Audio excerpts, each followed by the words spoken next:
வணக்கம். இன்னைக்கு நாம ஒரு மிக சுவாரஸ்யமான அதே சமயம் கொஞ்சம் ஆச்சரியமான விஷயத்தை பத்தி தான் இந்த விளக்கத்துல அலச போறோம்.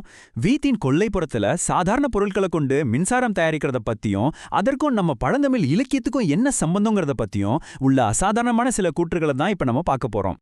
நாம இன்னைக்கு என்னென்ன பார்க்க போறோம்னா, முதல்ல இந்த வியக்கத்தக்க ஆற்றல் கூற்று என்ன, ரெண்டாவது அதோட செயல்முறை, அப்புறம் குவாண்டம் ஐசோடோப் தியரி, நாலாவது மெகா பவர் தொலைநோக்கு, கடைசியா அறிவியலும் பழந்தமிழும் எப்படி இணைதுன்னு வரிசையா பார்க்கலாம். சரி, முதல்ல நம்ம ஆதாரங்களோட மையமா இருக்கிற அந்த ஆச்சரியமான கூற்று என்னன்னு பார்ப்போம்.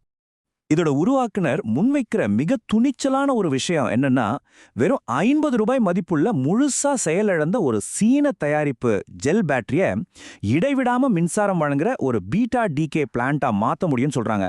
கேட்கவே ரொம்ப துணிச்சலா இருக்குல்ல. அதாவது இந்த ஆவணங்கள் என்ன சொல்றாங்கன்னா, காலாவதியான இந்த செல்கள் இனிமே வெறும் சாதாரண கெமிக்கல் பேட்டரிகள் கிடையாது, இதையெல்லாம் அணு ஒத்திசைவு மைக்ரோ ரியாக்டர்ஸா மாத்தலாமா. ரூம் டெம்பரேச்சர்லயே கதிரியக்க சிதைவை கரண்டா மாத்துறது. சயின்ஸ் ஃபிக்ஷன் மாதிரி இருக்குல்ல. சரி, இயற்பியல் படி சாத்தியமே இல்லைன்னு தோன்ற இந்த விஷயத்த அவங்க எப்படி செய்றாங்கன்னு பார்க்கலாம். ரொம்ப ரொம்ப சிம்பிளான 3 ஸ்டெப் தாங்க. முதல்ல ஒரு டெட் பேட்டரியே எடுக்கணும். ரெண்டாவது, அதுல நாம பென்சிலுக்கு யூஸ் பண்ணுவோமே அதே கிராஃபைட் லெட்டை இணைக்கணும்.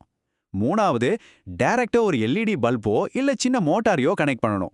அவ்வளவுதான். இதை எப்படி கனெக்ட் பண்ணிருக்காங்கன்னு பாத்தீங்கன்னா உங்களுக்கு தெளிவா புரியும்.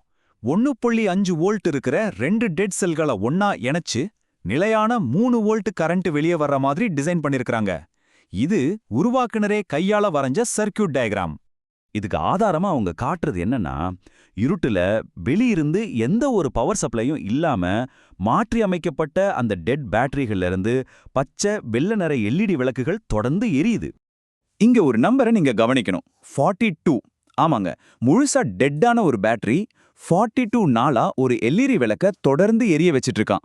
அது மட்டும் இல்லாம எந்த சோர்ஸும் இல்லாம 40 ஆம்பியருக்கும் அதிகமான கரண்ட்டை இது உருவாக்குதுன்னு சொல்றாங்க. அப்படியே அதிர்ச்சியா இருக்குல்ல. சரி, இந்த மர்மமான மின்சாரம் எங்கிருந்து வருதுன்னு புரிஞ்சுக்க கொஞ்சம் குவாண்டம் பிசிக்ஸ் உள்ள போய் பார்க்கலாம். இங்க தான் 2 முரண்பட்ட ஐடியாக்கள் மோதுது. கிளாசிக்கல் சயின்ஸ் என்ன சொல்லுது? டெட் பேட்டரினா அவ்வளோதான், 0 வோல்டேஜ், எந்த யூஸும் இல்ல. ஆனா இவங்களோட தியரி படி இந்த பேட்டரிகள் தொடர்ச்சியான குவாண்டம் ஆற்றலை எடுத்துக்கிட்டே இருக்குன்னு சொல்றாங்க. இதற்கு இவங்க வச்சிருக்க பேர் ஐசோடோப் ரெசோனன்ஸ்.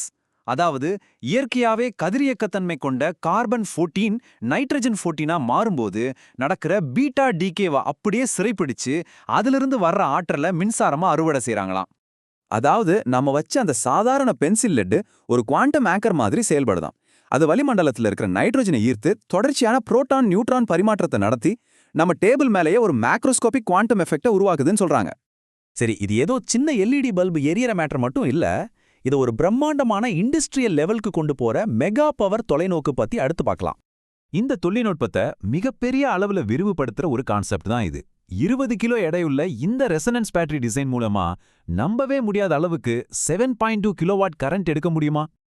இந்த வித்தியாசத்தை நீங்களே பாருங்க. வெறும் மில்லிவாட் கரண்ட் தர 20 கிராம் பேட்டரி எங்க இருக்கு, ஒரு முழு வீட்டுக்கே பவர் தர 20 கிலோ எடையுள்ள மெகா பவர் பிளான்ட் எங்க இருக்கு? ஒரு மிகப்பெரிய பாய்ச்சல் இது. பொருளாதார ரீதியா பார்த்தா இது ரொம்ப பெரிய விஷயம். வெறும் 5000 ரூபாய் செலவுல இந்த செட்டப்பை உருவாக்கிட்டா எந்த எரிபொருளும் இல்லாம தினமும் 72 யூனிட் கரண்ட் தயாரிக்க முடியும்னு கணக்கு போடுறாங்க. இது வரைக்கும் சயின்ஸ் டெக்னாலஜின்னு போயிட்டு இருந்த இந்த பயணம் இப்போ ஒரு சுவாரஸ்யமான திருப்பத்தை சந்திக்குது. குவாண்டம் பிசிக்ஸை எப்படி பழந்தமிழ் இலக்கியத்தோட இணைக்கிறாங்கன்னு பார்க்கலாம். உருவாக்குனரோட பொண்ணு இயல் லண்டன்ல ஆஸ்ட்ரோபிசிக்ஸ் படிக்கிறாங்க. அவங்க தங்களோட அசைன்மெண்ட்ல இந்த பேட்டரியில நடக்கிற அணுச்சிதைவை இறக்குற தருவாயில இருக்கிற நட்சத்திரங்களோட ரெட் ஜெயண்ட் கட்டத்தோட ஒப்பிட்டு பேசியிருக்காங்க. இங்க தான் நம்ம ஆச்சரியத்தோட உச்சிக்கே போறோம். இறக்கும் நட்சத்திரத்தோட இந்த வானியற்பியல் நிகழ்வை விளக்க உருவாக்குனர் 2000 வருஷம் பழமையான புறநானூற்று பாடலா கோட் பண்றாரு. சென்னா ஆயிற்று செலவும் அண்ணா ஆயிற்று பறிப்பும் எவ்வளவு அற்புதமான வரிகள் பாருங்க. நவீன சயின்ஸ்ல இன்னைக்கு நாம ரெட் ஜெயண்ட்னு சொல்றத பல்லாயிரம் வருஷத்துக்கு முன்னாடியே நம்ம தமிழர்கள் செந்நாயிறு செம்பூதம்னு ரொம்ப அழகா பதிவு செஞ்சிருக்காங்க. அதாவது ஆற்றல் குறைஞ்சு இறக்கும் தரவாயில இருக்கிற சிவப்பு சூரியன் பேட்டரியோட சிதைவும் நட்சத்திரத்தோட சிதைவும் ஒரே தத்துவத்துல இயங்குதுங்கிறத இது ரொம்ப அழகா சொல்லுது. இந்த விளக்கத்தோட முடிவுக்கு வந்துட்டோம். ஆனா இது நிறைய கேள்விகளை நமக்குள்ள எழுப்புது. குப்பைக்கு போற பேட்டரியும் ஒரு சாதாரண பென்சில் லெட்டும் சேர்ந்து குவாண்டம் பிசிக்ஸைய மாத்தி எழுதுமா? சாதாரண மனுஷங்களோட இந்த மாதிரி புதுமையான முயற்சிகள் அறிவியல்ல புதிய கதவுகளை திறக்குமா? யோசிச்சு பாருங்க. நாம சாதாரணமா நினைக்கிற பொருட்கள்ல கூட இன்னும் எவ்வளோ ரகசியங்கள் ஒளிஞ்சிருக்கோ? கண்டிப்பா சிந்திக்க வேண்டிய ஒரு விஷயம்தான்.